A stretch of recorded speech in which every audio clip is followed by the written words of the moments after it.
We're joined this morning by Nigerian lawyer and human rights advocate Frank Uto, who recently testified before the U.S. Congress as well on the killings in the Middle Belt. Good morning, Mr. Uto. Thank you for joining us on the program today. Thank you very much. Good morning, Chamberlain. Good morning, Nigeria. So, go ahead. Give us a little bit of a background how we got here in terms of this bill being introduced in the Congress. All right, thank you very much. So today I'm speaking not just as Frank Uto, a survivor and a witness to the genocide in Nigeria, but also as a media relations associate of Equipping the Persecuted and Truth Nigeria. So before now, we've seen a lot of Nigerians testify before the U.S. Congress on this. And like I said in my previous outing on your TV channel, I said the U.S. did not on her own just stood up to prioritize this matter. It is we, the victims, it is we, the survivors, who have complained to the U.S. because we feel we've not been protected enough by our own government. You know, the government that has whose primary responsibility is to secure our lives and property. And so this bill is the bill of the Nigerian people, especially the survivors, the witnesses to the genocide in Nigeria, especially the people of Benue State, Plateau State, Southern Kaduna, Taraba, and many other Christian communities in the Northeast and Northwest. You know, so we saw it coming because the people involved in the framing of this bill were so much involved in what is happening in Nigeria. They have so much facts. And like I told you, I'm the media relations associate right now of Truth Nigeria. If you listen to them during congressional hearings, most of the congressional hearings, many of the congressmen were making references to Truth Nigeria sources. And then a lot of them went to Nigeria. They had their boots in coat, boots on the ground. You saw Riley Moore was in Benue recently. He spoke to people from my community, my relatives, the Yerwata IDPs, you know. And the bill, finally, it's a dream come true because a lot of people from Nigeria and within the U.S. who are Nigerians testified before the U.S. and gave them every evidence they need, every data, every video, and every picture. We saw clerics like my Lord Bishop Chipa Anagbe of the Diocese of Makurdi, the Catholic Diocese of Makurdi, my big brother Father Remigius Ihula. These persons were mentioned in the bill as persons that have been threatened because they've decided to speak truth, you know. So it's our bill actually, but promulgated, enacted here, about to be enacted here in the U.S. So what would you say to those who are concerned that, look, the framing of the violence as primarily religious persecution may simplify what they think is also land governance and criminality issue? Okay, so we've always known, Chamberlain, it is a mischaracterization to call this farmers' herders crisis or any of such euphemisms they've been using. This is outright genocide. And let me tell you, if you have any doubt, the governor of Kwara has recently cleared that doubt. When the over 200 and something people were killed in Woro, in Kayama local government in Kwara, the governor came out to say the terrorists killed these people because they refused to adhere to their own radical form of Islam. That was what the governor said. So they killed some of these Muslims because they refused to adhere to their radical form of Islam. So imagine if they kill Christians. What does that mean? They killed them for their faith. So the governor of Kwara has recently cleared that doubt. I'm from a farming community, Yerwata. We don't have any neighboring Fulani community. None whatsoever. Even though they've been provided sanctuary in many parts of Nasarawa State. You know, it's from that part of Nasarawa State that they do come to attack our people. So how can you term that as farmers' herders crisis when these people are in their own ancestral land, staying peacefully and being attacked randomly by these terrorist organizations? So if there's any doubt about this, like I said, Kwara governor has sorted out, and then this bill has also sorted it out, because it is no longer farmer sellers crisis. It is potentially a terrorist organization killing people in Nigeria. And of course, in line with the Immigration and Nationality Act of the US in section 212 and 219 particularly, these persons have made the criteria of a foreign terrorist organization. And you saw they listed the likes of Meati Alam, Kautahori, and the other group, Magba. But as a lawyer, you also do know that this cannot be one-sided. So all of these persons that have been listed, how do they get to hear from these people? Are they going to have opportunities to speak about what they are being accused of? Okay, so the bill has just been introduced. Yeah. Before it was introduced on the floor, 2 days ago, 2 days before it was introduced, 3 days before it was introduced, it was sent to us from Congressman Smith and Congressman Radimo. They sent the bill to us to go through it, peruse it, and endorse. So we went through the bill 3 days before it was introduced on the House. And for me, I accept every aspect of the bill, except maybe just one, the mention of Rabiu Musa Kwankwaso, because we provided a lot of names. They have many of these names, but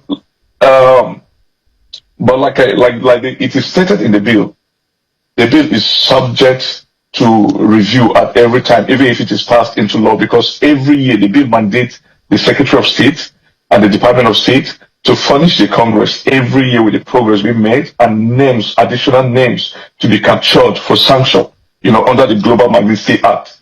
So I have my reservation about Kwankwaso, because I don't think he falls under what he's been accused, because even about Sharia, he wasn't the governor who first introduced Sharia in Nigeria, and he was quite reluctant to introduce Sharia. There were quite a number of names we gave them, and I think during the public hearing, we are going to send these names and then make those adjustments by God's grace. So first of all, this bill has been referred to the Committee on Foreign Affairs and the Committee on Appropriation, led by my own House of Reps member Tom Cole from Oklahoma here, and the Committee on Judiciary. So after this, they will set it up for public hearing, where some of these amendments will be, and then they'll mark the bill before it goes to the House. And then we're also working on senators. And incidentally, rather gladly, my own senator from Oklahoma, James Lanford, is one of the co-signatories of the same bill in the Senate alongside Ted Cruz. So we're working on these senators. We're meeting with them from time to time, to make sure that this bill get passed at the end of the day. And by God's grace, it will, because the bill is completely sincere. We want a solution to our country. And besides that, besides mentioning names and groups, the bill also seeks to assist Nigeria on humanitarian grounds, security cooperation, and technical support. So it's not just punitive; it's also somehow a charity bill. So before this bill even came to be, a lot of work has been put into it. One assumes that they would have done their homework, their research, and come up with these names. When you say you're not quite convinced about the former Governor Kwankwaso, how easy or difficult is it for people to wriggle out of this if your name has gone in to the spotlight on this bill? Okay, so it's quite easy. There's public hearing coming up. So groups will make presentation. I think personally I'll make that presentation too, because the aim of justice is to punish people who are really offenders and not to punish the innocent. We know many of these offenders. We know the enablers of this terrorism in Nigeria, of the genocide in Nigeria. We know them. Many of them have come out clearly to show that they are the sponsors. We know some of the governors who were involved in this, past and present. Like I told you, I work with Truth Nigeria. We have intel. We have terror tracks. We have so much intel. We know the clerics who are involved, the sheikhs who are involved in this. We know the traditional rulers who are involved in this. And let me tell you, a lot of people, I've seen a lot of Nigerians talk about the sanctions that, the sanctions that are basically visa ban and account freezes in the US. No, when they activate the Global Magnitsky Act, like the name global, it applies in most of these other countries, in the UK, in Canada, in the European Union, and some of America's allies in the Middle East and Asia, who are party to the Global Magnitsky Act. And so when America designates you as a person of concern under the Global Magnitsky Act, this visa freezes applies not just in the US, but to all these other countries too. And then freezing of your assets, of your account. And then very importantly, most financial transactions are carried out through the American banking system. And so it stops you too. It stops you, either you or your company or anything associated with you, from doing such a transaction anywhere in the world. So, and then every year they'll be updating the list, like I mentioned earlier, with names. So we'll be seeing names so that we'll begin to know who are the sponsors of this. Unfortunately, like I said earlier, I had my reservation on the mention of Congress. I'm a victim, so I know what I'm saying.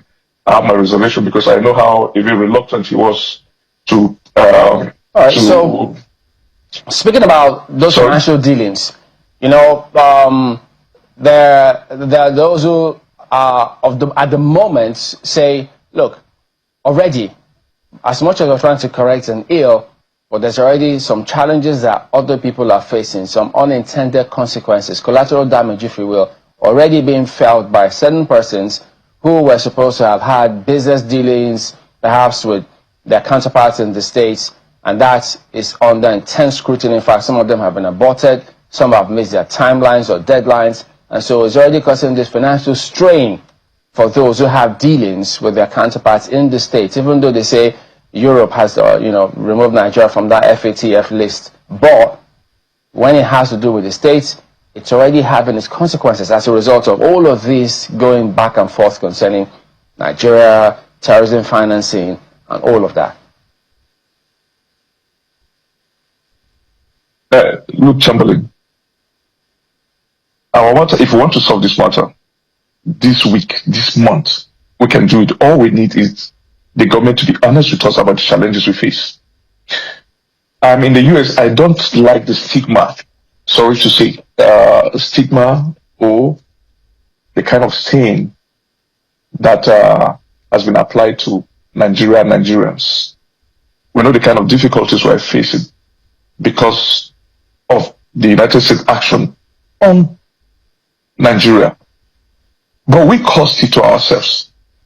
Why should Nigeria at all points be placed alongside countries like Yemen, like Afghanistan, like Somalia, like Iraq? Every list that is negative, that is released by the United States, even if it is just 10 countries, you must see Nigeria there, placed alongside Yemen, Afghanistan. So we cause this to ourselves. If we want to solve this problem, I assure you we can solve it within this month. We can solve this every time. For me, there's nothing that is too big to be applied for the sake of security. No human life is deserved to be snuffed out just like that. Just like that. Within the last 1 week, over 300 Nigerians were killed. Majority of those in Kwara, Benue, look at in Benue, in Kwande local government. Look at the T people that were killed in Chechanji local government, in Chechanji ward of Taku in Taraba State. About up to 15 churches were burnt in that place. And you said there's no genocide. So the world is watching and applying the sanction. So we caused all those things. But if, just like this bill has stated, they will always review it according to what the government have been doing.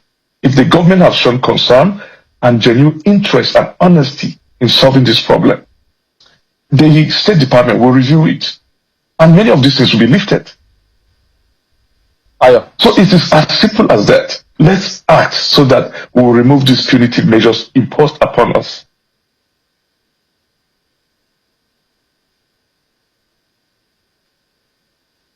You're a Nigerian, you are not totally happy with the stigma that this is bringing on Nigeria. But then there is also the concern, both politically and diplomatically, including security as well, that the oversimplification, as Chamberlain mentioned earlier, of the complex economic, political, structural, all shades and forms in which our security challenges come, to oversimplify it all as a religion or as something of just religious coloration kind of makes it difficult to really deal with the issues, don't you think? No, it's not difficult, my brother. Ayo. I'm a lawyer. There are a lot of violent crimes. We have a lot of violent crimes, categorized differently. We have a violent crime called rape. We have a violent crime called assault and battery. We have another violent crime called kidnapping. Then another violent crime called armed robbery. There's another violent crime called terrorism. And then there's another violent crime called genocide. So what is happening to us in my community is genocide. What is happening in other communities, maybe in the northwest, maybe terrorism. What is happening in southeast of Nigeria by IPOP, by ESN, is terrorism. What is happening on the highways in some places, guys snatching phones, is armed robbery. So let's categorize this appropriately. Look, let me tell you something. My mom is a Muslim. It's not an issue between Muslim and Christian. My mom, my biological mom, is a Muslim. Just one moment. You did a good thing there, saying that these things happen all over the place. And I mean, you're absolutely right. Now, perhaps in recognition of that, the president and, of course, by extension, all of the security apparatus of the country have come out to declare and label every such violent crime, as you call it, a terrorist act. That's the federal government, that's the president making that declaration. The idea, one would expect, is put an end to all forms of criminal activity. With that labeling, all security agencies, all of our security apparatus, all of our security strategizing, focuses on dealing with whatever the crime is, so long as it is violent, as a terrorist act. Don't you think that is also something considerable? Yes. So you say like the president of America, Donald Trump, he categorized that as genocide, right? Like many of us said, because he is banking on our own submissions to him and to the Congress. That's basically, we're talking about the killing of Christians. But like I mentioned, Nigeria is suffering with general insecurity. That is the truth. We're suffering from general insecurity. We know that a lot of Muslims are killed, but like I mentioned, I just want you to understand. I said that is actually terrorism. And let me tell you another. There's a lot of genocide going on in Nigeria for so long. The Hausa communities of the northwest have suffered ethnic genocide. It meets the criteria of anything you want to say about genocide. The Hausa communities in Katsina, in Kebbi, in Sokoto have suffered genocide in the hands of Fulani militia. Ethnic genocide. Also, let's not run away from this fact. Let's create a solution to it. For me, if you want, continue to argue from tomorrow, from today till thy kingdom come. What we face in my own part of the world is outright genocide. Look, Ayo, a lot of people, when they see me talk from America, they think that I'm far away and I may be disconnected with what has been happening. I've been the face of this thing for so long in my place. In 2016, we took this matter to the ECOWAS court. In 2017, we led a protest in Abuja under the auspices of Vanguard Against Thief Massacre, VATI, to the National Assembly. I was a pivotal head of that protest. I was in the government in Benue between 2020 and 2023. I was in the government for 3 years, the government of Otum, and I was a principal special assistant, and I'm from Yerota. So we'll be facing this every time. I've met some of these jihadists. Because on some occasions, we do arrest them. The police do arrest them. Some occasions, there's an exchange of gunfire and some who have gunshot wound. And they'll make, I know one or two who have made died declaration, who confessed to what they are doing before they died.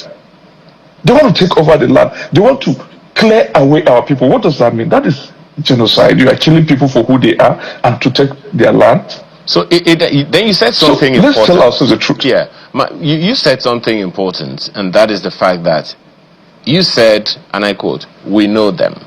So if we know them, how come we've not been able to? I always tell Chamberlain every time I have the opportunity to speak on this program about anything insecurity, I don't think that our security agencies cannot handle this matter. There must be something else. So if we know the people behind it, Mr. Uto, and I think even the former President Jonathan said the same thing, some former governors have said the same thing. In your opinion, what is giving them covering from being arrested, being dealt with decisively? So all of this hogwash is over.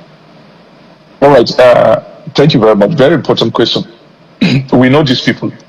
Look, before the Yerwata attack, the attack in my village that claimed the lives of 34 members of my immediate family, that claims the lives of over 278 of my kinsmen, we alerted the security agents. We know them. We passed this information across. Even when they were coming and they stopped over in Giza to carry out their prayers before they proceeded to Yerwata. Giza is a town in Kiana local government, just about 10 kilometers away from Yerwata. They stopped there to pray. We know them. We know the Ardo of Fulani in Kadorko who was involved in this killing. We know Manu, a guy called Manu, one of the Fulani guys. We know Sarkin Semari, the Fulani between Kadorko and Kwara axis in Umale community, a thief community that's in Kwara district of Kiana local government. And even recently, they went to that community and killed about 60 people, just about last week. I think last week. We know these people. We alerted. Look, when they were recruiting people in Giza, in Ajaragu, we alerted the security agents. They were recruiting and giving 50,000 for these guys they were recruiting. We know, see, this is not spirit. It's not spirit. We know what's been happening, and like I told you, we passed this intelligence across. When I was in Benue State between 2020 and 2023, I know how many times the security agents in Yerwata, and in collaboration with our youth, arrested many of these outillers. And by the time they took them to Makodi, what happened? The next day, they were set free. People who have come, who have been arrested, who have to come to kill, who have killed, and they were arrested just because of some powerful figures from their ethnic group at the federal level, and some were state governors at that point. So this, it filters down from the top. It's an agenda. Okay. It's an agenda to capture our people, to dominate our land, and that is why these people have cover.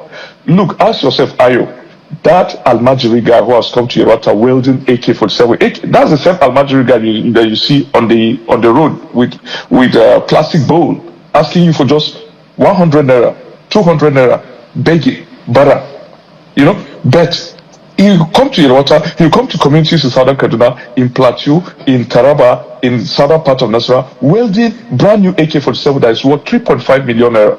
So they enable us, and that is why we want this law. This law by the U.S. Congress, because it targets the enablers, the financiers, the perpetrators. Yeah, so the Nigerian government also know these people. Yes, many of them are involved in the federal government. Many of them, I'm glad you also mentioned, because that's the next question that I was going to ask you. We know, and I'm probably aware as well, that the U.S. and Nigeria are already working together strategically in the area of security, but there are those who would also ask you, why the US? You are a British trained lawyer. Why not Britain? Why not the United Kingdom? Why the US? There are those who would also point to you that, look, the insecurity challenges that are not as prominent or as announced or pronounced, to the world as that of Nigeria, happen a lot in the US as well. So why go to the US of all nations to ask for help? Why not Britain? Why not any other country? Okay, it's because the US has shown more concern to us in this regard than Britain. And then the US is in the forefront of fighting global terrorism than any other country. And then the US has a concentrated department against this in the Department of State that is called Office of the International Religious Freedom, headed by my friend Isaac Six, in the Department of State. So the US has fit every angle for us to report this to. And then when you say, yes, there is insecurity in the US, look, there's insecurity all over the world, generally. But you know what? Insecurities in the US, like, let's say, school shooting, somebody just come out because, of course, the Second Amendment permits you to own gun, the right to own gun. So you come out, you see somebody on the street and shoot him, or go to school and shoot him. But look, do you know what? In the next 24 hours, that person will be arrested. So the justice system works perfectly well. Perfectly well. You'll be arrested. But what we're saying that in Nigeria, if Nigeria operates that way, we could have reached this level. Okay, just one quick one from me. And carry out my sincere apologies, Mr. Otto, because we're running out of time. We have another conversation to hold. But just this one question. It's a draft bill. It's not yet a law, and as you have highlighted, Correct. and as is normal legislative practice, it's going to go through a lot of processing. Now, what are your concerns about the diplomatic relationship between Nigeria and the US? Because if this law goes through as is, there are those who are concerned about the foreign relationship, the partnership, the relationship between Nigeria and the US. You don't think that could be hampered? The diplomatic relationship between Nigeria and the US could be hampered by this law, whichever way it comes out? No, I don't think there'll be an obstacle to that, because the diplomatic relationship between my dearly beloved country, Nigeria, and my host country, the US, have been consolidated even recently. And, recently I was in Washington. I saw the wife of the president. She came around to I attended the International Religious Freedom Summit and the National Prayer Breakfast.